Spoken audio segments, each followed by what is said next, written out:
వైఎస్ఆర్ జిల్లా పులివెందుల మెడికల్ కాలేజీని అఖిలపక్ష బృందం సందర్శించింది. మెడికల్ కాలేజీల ప్రైవేటీకరణకు వ్యతిరేకంగా వైఎస్ఆర్సీపీ, వామపక్ష, ప్రజా సంఘాల నేతలు సందర్శించారు.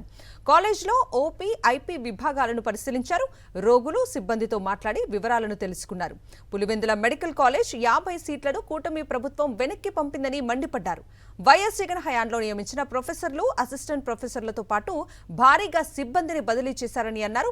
అన్ని వసతులు ఉన్న మెడికల్ కాలేజీని సాధారణ ఆసుపత్రిలా మార్చారని విమర్శించారు.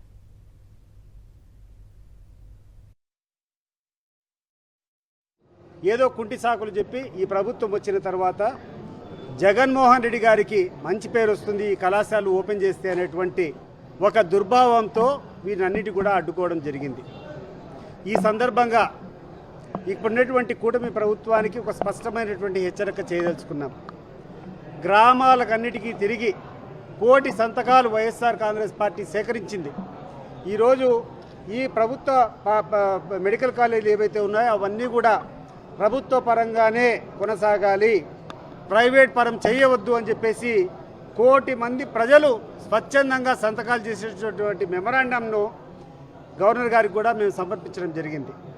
కాబట్టి ఇప్పటికైనా విఘ్నత తెచ్చుకొని పంతాలకు పోకుండా పార్టీల మీద లేకుండా ప్రాంతాల మీద విభేదాలతో నీకు ఈ ప్రాంతం రాయలసీమ ప్రాంతం నచ్చలేదనో, జగన్మోహన్ రెడ్డి గారు నచ్చడం లేదనో అని చెప్పేటువంటి విధానంతో మంచి విధానం ఏదైతే జగన్మోహన్ రెడ్డి గారు తీసుకొని వచ్చారో దాన్ని కొనసాగించవలసింది.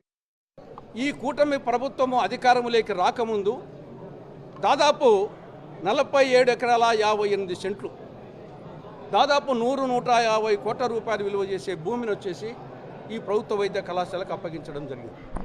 రెండవది 412 కోట్ల రూపాయలు ఖర్చు చేయడం జరిగింది. మూడవది 625 పడకల ఆసుపత్రిని మంజూరు చేయడమే కాకుండా భవనాలు పూర్తయినాయి. ఆసుపత్రి ఇక్కడికి షిఫ్ట్ అయింది, రన్నింగ్లో ఉంది. మెడికల్ కళాశాల భవనాలకు సంబంధించి 60 నుండి 70% పూర్తి అయిపోయినాయి. ప్రభుత్వ నర్సింగ్ కాలేజీకి సంబంధించి భవనాలు 100% పూర్తి అయిపోయినాయి. క్వార్టర్స్, హాస్టల్స్కు సంబంధించి 60 నుంచి 70% పూర్తయినాయి. తర్వాత సిబ్బంది ఈ ప్రభుత్వం అధికారంలోకి రాకముందు కళాశాలకు ప్రిన్సిపల్ ఉన్నాడు, హాస్పిటల్కు సూపరింటెండెంట్ ఉన్నారు, తర్వాత 2 ఏడీస్ ఉన్నారు, ఒక ఏవో ఉన్నారు, హెచ్ఓడీస్ ఉన్నారు, 60 మంది professors, associate professors, assistant professors ఉన్నారు, 70 మంది నర్సులు ఉన్నారు, 130 మంది సిబ్బంది ఉన్నారు.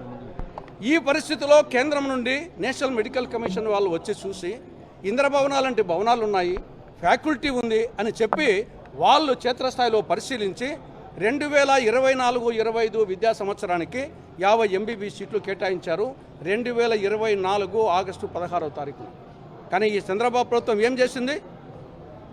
ఒక లేఖ రాసింది, భవనాలు పూర్తి కాలేదు, ఫ్యాకల్టీ లేదు, కాబట్టి మేము నడపలేము కాలేజీని, మాకు 50 MBBS సీట్లు వద్దని చెప్పేసి లేఖ రాసింది. ఇది చరిత్రలో ఒక చారిత్రక తప్పిదం.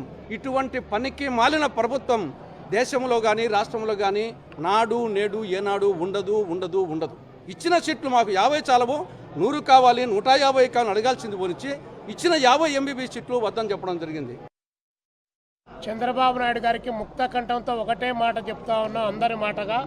చంద్రబాబు నాయుడు గారు, మీకు జగన్మోహన్ రెడ్డి గారి పైన, అవినాష్ రెడ్డి గారి పైన కోపం ఉంటే దాని ప్రకారం తీర్చుకోవాలి తప్ప మెడికల్ కాలేజీకి సీట్లు వస్తే 50 సీట్లు వస్తే వాటి రద్దు చేస్తున్నామని చెప్పేసి, మేము నిర్వహించలేమని చెప్పేసి ఈ ప్రభుత్వం నేషనల్ మెడికల్ కౌన్సిల్ ఆఫ్ ఇండియాకు ఉత్తరం రాయడం ఇంతకంటే సిగ్గుచేటైన విషయం మరొకటి లేదని చెప్పేసి ఈ సందర్భంగా తెలియజేస్తా ఉన్నాం. చంద్రబాబు నాయుడు గారు చాలా పెద్ద గొప్ప విజనరీ అని చెప్పి తనకు తానుగా ప్రకటించుకుంటారు. ఈ డబ్బా సరిపోలేదని చెప్పి పక్కన పవన్ కళ్యాణ్ గారు ఒక డబ్బా కొడతారు. అది సరిపోలేదని చెప్పి ఢిల్లీ నుంచి నరేంద్ర మోడీ గారు కూడా వచ్చి ఆయన ఒక డబ్బా కొడతారు. మరి మీరు 3 డబ్బాలు కొట్టిన తర్వాత ఇక్కడ రాష్ట్రంలో వచ్చిన మెడికల్ సీట్లు ప్రైవేట్ రంగంలోకి వెళ్ళిపోతే 17 మెడికల్ కాలేజ్ ప్రైవేటీకరణ చేస్తే 2500 సీట్లు ప్రైవేటీకరణ అయితే మరి SC, ST, BC, minority, meritorious students యొక్క భవిష్యత్ ఏం కావాలి? పులివెందుల మెడికల్ కళాశాల ప్రారంభం కన్నా ముందే ఒక రికార్డు సృష్టించింది. ఏంటంటే అది ఈ దేశంలో ఏ కాలేజీ కూడా నేషనల్ మెడికల్ కౌన్సిల్ అనుమతి ఇచ్చిన తర్వాత రిజెక్ట్ చేసినటువంటి చరిత్ర ఎక్కడా లేదు. కేవలం పులివెందుల మెడికల్ కాలేజీకే అది వచ్చింది. సిగ్గుచేటు, ఎందుకంటే సిగ్గుచేటు. ఈరోజు ఈ ప్రభుత్వం ఒక వ్యక్తిగతమైనటువంటి కక్షతోటి పగతోటి ఈ నిర్ణయం తీసుకున్నటువంటి విషయం మనకు స్పష్టంగా తెలుస్తుంది. నేను ఈ ముఖ్యమంత్రి గారిని కోరేది ఒకటే, మీకు పగ జగన్ గారి మీద ఉంటే ఓకే, కానీ జనం మీద ఎందుకు ఉండాలని చెప్పేసి నేను అడుగుతున్నా. ఈ మెడికల్ కాలేజెస్కి సంబంధించినటువంటి స్థలాలు బిల్డింగ్సే కాకుండా ప్రభుత్వం ఒక అనౌన్స్మెంట్ చేసింది. అదేంటంటే 60% వైబిలిటీ గ్యాప్ ఫండ్, అంటే మీకు 2 ఏళ్ల పాటు మేమే దీనికి సపోర్ట్ చేస్తాము. బిల్డింగ్స్ ఫ్రీ, స్థలం ఫ్రీ, తర్వాత మీకు నష్టపరిహారం కూడా మేమే ఇస్తాం 60% అని చెప్తా ఉంది. అదే కాదు, ఇంకా ఈ ప్రభుత్వం చేస్తున్నటువంటి దారుణమైన విషయం ఏంటంటే 2 ఏళ్ల పాటు స్టాఫ్ అంతా మేమే జీతాలు ఇస్తానంటున్నాము.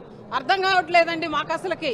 మేము ఒక విద్యావంతులుగా ఏ రాజకీయ పార్టీకి సంబంధించిన వాళ్ళగా మాకు అనిపిస్తా ఉంది, పీపీపీ అంటే మొత్తం ప్రభుత్వమే నిర్వహించే పనైతే దీన్ని పీపీపీ అని ఎందుకు అంటారని అంటున్నాము. ఇందాకే ప్రొఫెసర్ గారు చెప్పినట్టుగా ఎవరు బిడ్డర్స్ రాలేదు, టెండర్స్ రాలేదు, అలాగని మీరు ఈ వర్కులు కూడా స్టార్ట్ చేయలేదు. కాబట్టి 60% వైబిలిటీ గ్యాప్ ఫండ్, 50 ఎకరాలు, బిల్డింగ్స్, మొత్తం ఇది ఎవరి సొమ్ము? ఇది ప్రజల సొమ్ము. ప్రజల సొమ్ము మీరు ఎవరికి ఇస్తున్నారు? కార్పొరేట్స్కి ఇస్తున్నారు. ఇది స్పష్టంగా అర్థమవుతా ఉంది.